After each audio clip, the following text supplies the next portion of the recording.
How to download and install FxPro on your iPhone. Hello everyone, welcome back to Trading for Beginners. In this video, we will be learning how you can get started and download the FxPro app. Whether you are using Android or iOS, this process will work for both. First of all, launch open your Google Play Store or your App Store and also make sure that the device is connected to a stable internet.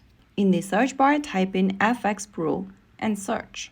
Look for this application from FxPro Group Limited and then click on the Get button or the Install button. On your iOS, you'll need to authenticate with your Face ID, Touch ID or your Apple ID password. Just go ahead and do that. Now wait for the application to download, which will take a couple of minutes depending upon your internet speed. Once the download is complete, you can tap on the Open button to launch the app open. So that's how you can easily download and install the FxPro Trading and Investing app on your iOS device. If you found the video helpful, don't forget to like, share, and subscribe to our channel. I will be back again in the next video. Thank you for watching.